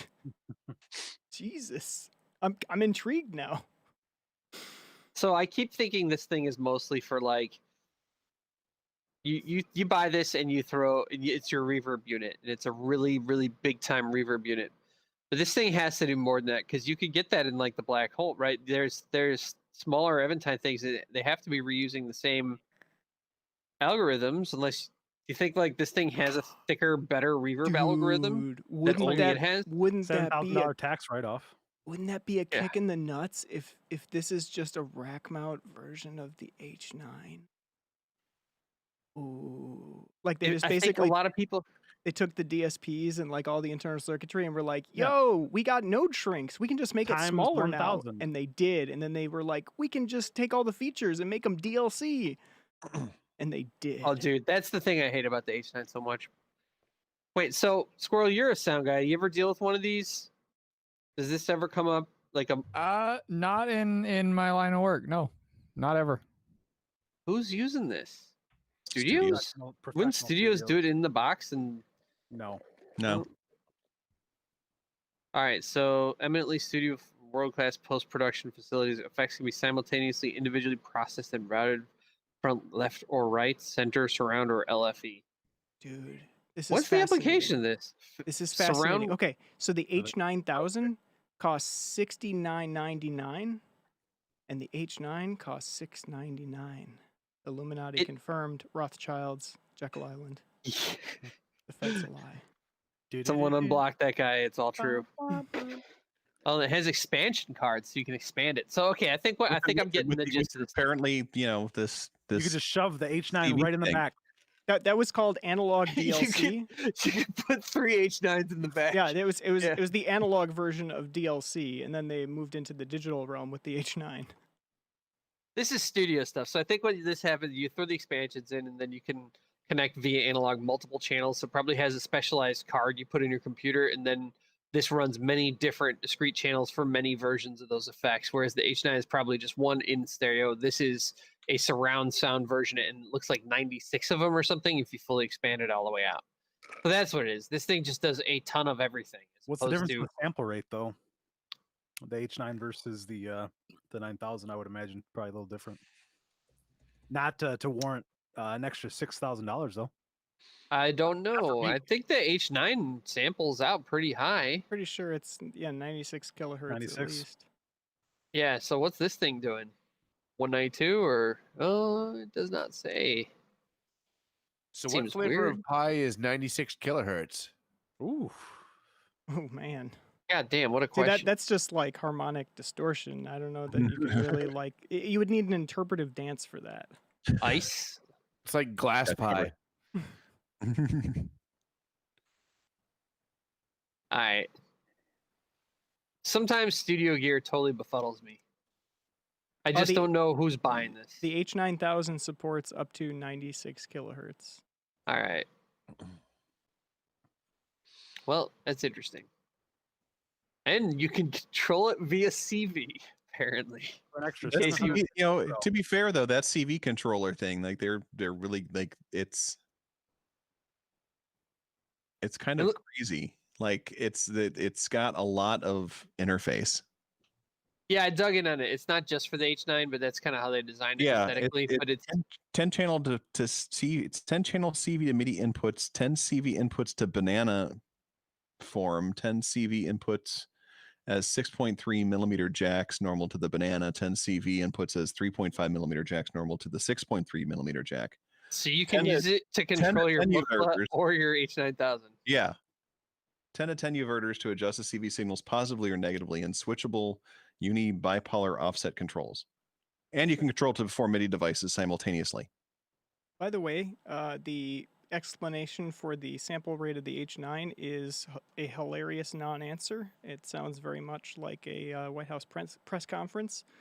Question, what is the sample rate of the H9? Answer, because there is no digital I.O., the sample rate is optimized for maximum audio performance for each effect and is program dependent. That's called 44. Right? That's the answer, right? It's definitely 1644. They would have just come straight out and answered if it was 2496. Yep. All right. Chalk that up to gear I'll never have. And that I'm not exactly crying over. Maybe someone out there likes it though. I have considered the H9 before. It's still kind of floating around in my maybe. Yeah, I know Justin thinks about the H9 as well a lot. The H9 is awesome. The problem is I just hate the idea of getting gear that's trying to sell me something from within itself. Do you know if you buy the H9 Max, you have access to all of them? If you buy an H9 Core also, you have two, so you can run two separate effects? Or do you have to buy the DLC again? No, there's no difference between. You would need to. I don't know. That's a great question. Damn, I gotta look that up. It took me a while to understand what the question was, but yeah, I mean, there's no difference in the hardware between them. Yeah, because I would love it, but it's something that I very much feel like you have a couple of them. Depending on what your live setup is, it'd be nice to have the option. To me, it's like this. It could sound really good, but they're actually kind of turning me off with their marketing plan because it seems like they've tried to adopt like some very new style marketing plans. But this is not casual gear, even though it's a lot less than the H9000. it's still like $700. If you're gonna spend that much, those presets should be available, because we're not talking about presets like someone dialed in the features that are on there. We're talking access to actual algorithms. And that's the problem. Is they're gonna partner with Roland next, so it's all right. Real Yeah, quick, exactly. real quick. If I buy an algorithm for the H9, is it unlocked for all of my H9s or only one? Answer: if you buy an algorithm for the H9 or use a coupon that comes with the H9 to buy an algorithm, it is unlocked on all the H9 stomp boxes that are registered to your account. You can register at most 5 H9 stomp boxes. So they want to limit you to 5. They don't want to How do sell they you any know? more than 5 under any circumstances. Go away. do H9s get online or something? It's probably like UAD does. You have to actually license and download the actual software to the box, probably. Yeah, it's through. Usually do it through your iPad or something. Yep. But let's see. You can use purchase the algorithms from a Mac or Windows desktop as well. All right, let's keep going. We got to get Actually, through. real quick, that sounds like a fun challenge to pick apart the whatever the unlock code is that sits on those. Like, go ahead and download and apply that thing to one of those, and then find out what it is that's stored on the actual H9, because it can run standalone once you've unlocked it with whatever you programmed it with. But what is it? You're right. Finally, hardware has a piracy problem. You know, like Yeah. Right? after Co, you're raiding into DQuil. We all know that he's gonna rock it, Quill live. and then into Neon. Neon's got his big new rack. What are you doing, Neon? Just gonna hold the F sharp key and then tune everything. Actually, I'm gonna That's a come home from work. choice. I'm gonna turn the stream on first. Then I'm gonna power all the synths on. We're gonna spend 15 minutes listening to the Voyager out of tune, and I'm gonna spend the first 15 minutes trying to tune it. Does the And Voyager take 15 minutes to get in tune in your house? 10 to 15 minutes to stabilize. Yeah, Do you have a That's- boog? I heard they're bad. Yeah. Oh, I was gonna say that'd be great. Real bad. Yeah, you could have that just play an F sharp and just kind of warble around for a while while Wherever it heats that's up, going. and then settles I don't know in, what- and then I drifts don't know what some I'm gonna do though. All jokes aside, The boog is real bad. more. Did you sell yours? I didn't sell mine. I still have it, but god damn it, I need to. Get rid of I that still thing. have mine. That I thing use it will not to stay in for tune for making 10 minutes. I I use it think- intensely for out of tune things. So You're going to school for electrical engineering, right, Alice? Yeah, that's right. Okay, so perhaps that could be some kind of a make the book sound undergrad good. project or something, like stabilizing the boog. Have I told you guys about the project that I'm actually working on for my senior project? No. So I want to build a bass guitar controller that is also a 4-channel CV controller. So it'll basically be electrically similar to 4 stylophones on the neck of a bass, and the string will act as a stylus. And there'll be an individual pickup for each string, and that signal from each pickup will be converted to DC into a level that can drive a VCA. So the character or the envelope of each note will be similar to what is plucked on the string. Nice. Are you gonna build in Crazy. any amplifiers or dividers or anything so you can adjust kind of the range, or is it just gonna be whatever's converted to plus minus 10? Well, I do want to be able to adjust the range because there's a lot of different tunings that you can play a bass in. So hold on. My cat just walked on my keyboard and I'm having trouble getting the stream back up on the main screen here. What did they do? What did you do? They're cats. What don't they do? Yeah, right. Whatever My they want. start menu is up and I literally can't close it. Calculus. They don't do calculus. They do though, because when they're in How they land on their flight, feet. to land, they actually are doing calculus, much like Yep. squirrels do. There are no derivatives being done. Okay, the I'm cat sending or my his cat's butthole. last message into the chat. They're more of a polynomial kind of More Animal. algebraic. No, but you can if you look in the chat, you can see the cat's calculus on Callus's chat there. But so Thank you, Indigo. there'll be an ability to hold a note on the stylophone controller of each string, and so you don't necessarily need to use each string to drive an oscillator. You could use one of them to control the cutoff frequency on something. Get out of here, Bob. Damn it, Bob. So I as long as we're talking about cats and Schrodinger, OpenSet mentioned Schrodinger. I explained to my niece, nearby my house there's a golf course and it does a Friday fish fry. And so I wonder, but I don't want anyone to answer this for me, what is the nature of this fish fry? So if you go to Door County, which is in Wisconsin, and there's the big Friday fish fry, and it's a party. All the tourists are there, and it's in the middle of the town square, and they fry the fish, and everyone's outside, and it's wonderful and lovely, and there's music, and it's a big deal. Now, other places have a Friday fish fry, and it's just a fucking item on the menu. It's a special. I don't even like it. Go the fuck away. You're not really doing a fish fry. It's just something you can order. Well, this golf course near my house advertises with the billboard the Friday fish fry. So I explained to my niece that, God, I wonder which one it is. And she said, why don't you call and find out? And then I thought about it for a second, and I was like, no, this is Schrodinger's fish fry. I appreciate not knowing. I appreciate the uncertainty of knowing if it's fucking lame, if it's like a menu item, or if it's an actual fish fry party time like they do in Door County. Anyway, sorry. Thought I'd go there with that. The uncertainty principle rules everything. As long as you don't find out certain things, you can simultaneously be happy and unhappy. I want to start doing the Friday steak grill during my season, since my last name is in fact Lent. All right, explain. Yeah, I'll bite. Well, during the season, the Catholic season of me, people don't eat meat on Fridays. Okay. But since I'm also a heathen, yes, I would instead just have a cookout every Friday of steak. Okay. And feed people that. And if the Catholics don't like it, they can suck my Lenten dick. They can go pray for you to stop. Indeed. All right, so what do we got after Lenten dick?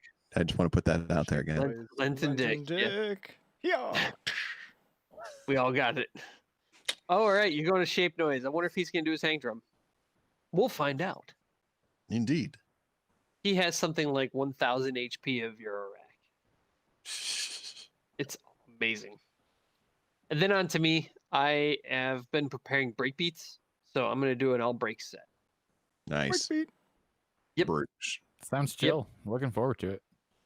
So I cut up like 6 classic breaks, and I'm gonna do no 4 on the floor on my drum machines. I'm gonna throw large 808 style beats underneath classic breaks and see what happens. Bass. Bass and on the drone hands. Drone hands. And then on to Spacey and Muzzle. And I'm not totally sure, but I think Muzzle might be. He does this thing where he takes your stream and then he adds stuff over it. So he and Spacey might have worked out something like that. I'm not totally sure. But that brings us to Sunday morning. By the time Muzzle is done, it'll have been like 36 straight hours or something of synth. Isn't that crazy? That is so much chocolate pudding. That's a lot of chocolate pudding. That's a lot of chocolate pudding. When Ko and I first moved over to Twitch, there was like Maz, Slaughter, and Drone. Spacey. But Spacey was normally doing like Ableton streams, and it was more of a visual thing.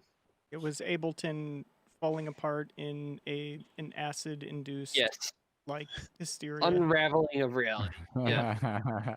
He has a style. Oh man, that first time I sat in on one of his streams and he did that like Taylor Swift mix thing, that was amazing. That blew my mind. Back to Taylor Swift again. Oh, he's so Bonkerville. He actually has that up on his SoundCloud. I'm pretty sure the Taylor Swift thing. It's real good.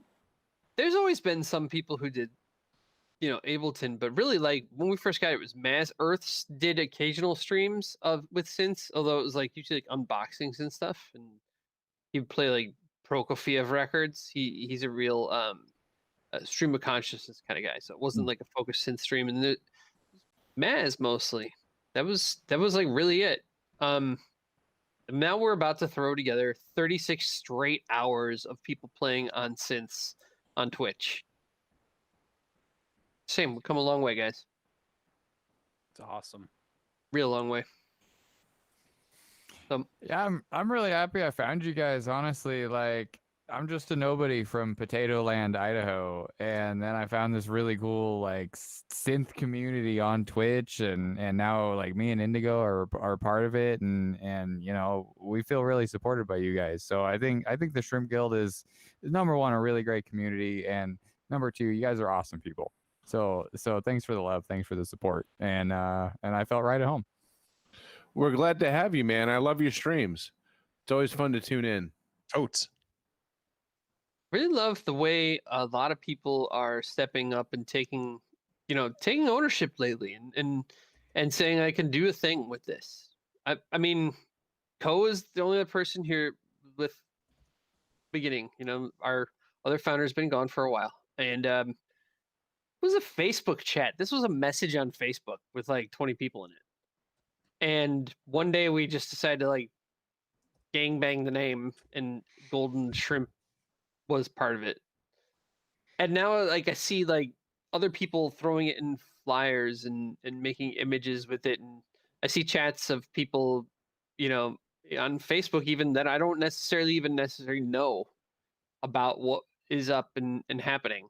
And to cast something out into the world like that, and to nurture it until like some pieces of it grow, and then see people get a benefit from it and start to work with the material themselves. And as long as what people bring to the table is positive, is not toxic, is not aggressive, is good to each other ultimately with it, people make it into something for each other and grow off of it. And that's kind of the point, and that's kind of what Ko and I have always been trying to do.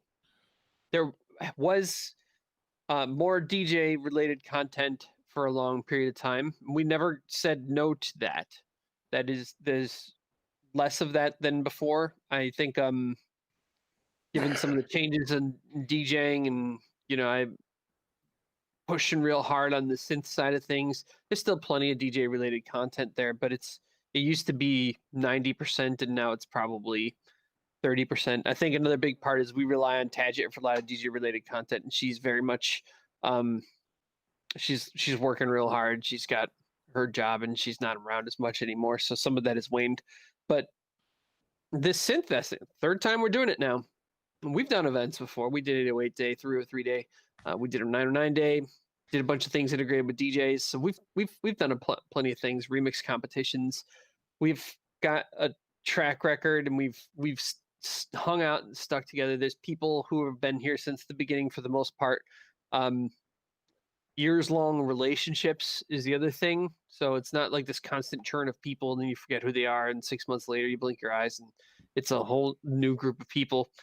And I can't say how happy I am to see when people within the guild do a collaborative thing. I think that's like the most magical thing. That has nothing to do with me.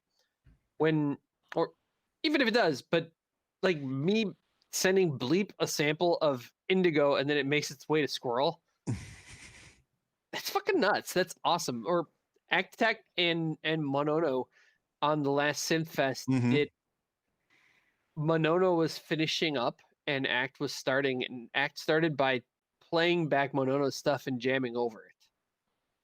It's little like collaborative things that stitch the community together musically. We do this weird thing with synths that not many people really are into yet, but it's growing because it's authentic. And when we start to do things like that, it allows us to simultaneously retain our identity, but also create these common threads of creativity that go throughout that bring us together with the level of day. So everyone's able to be unique and have who they are really be front and center, but still also be part of something. I don't know. I sometimes wax poetic. I'm not always just derpy and talking about food up here. Really impresses me, and I think that even days when I'm busy, I blink and I check the chat that's going on in the Discord, and it always makes me happy to see people talking about music and talking about life and going deep on many topics and feeling like it's a comfortable space to do it. I also think we have one of the better balances, though we do need to work on it. Women to men. Mhm. We have one of the better balances of these synth music-based communities out there. This obviously is kind of a sausage party, but we need to be thinking about what we can do to make sure that we're comfortable place for people to establish, no matter who they are, gender, race, religion, creed, sexuality. It needs to be entirely open, and some place where that is something where they're comfortable to be there, right? Mhm. Because coming together about music is what really is the key. I think we've all done that so far. A lot of people who have come in recently just fit right in with that. It was beautiful. Like that was a bigger struggle the year before and the year before, probably. We had some people who really didn't feel that way along those lines. And we tried to work with them and talk them through, but ultimately they kind of found their way out. And no one from this last wave, ever since Devolta poked me and said, "Hey, let's put together a thing," no one has really felt like that has they should take a contrary position to that. They should be intolerant of other people's views and positions and who they are.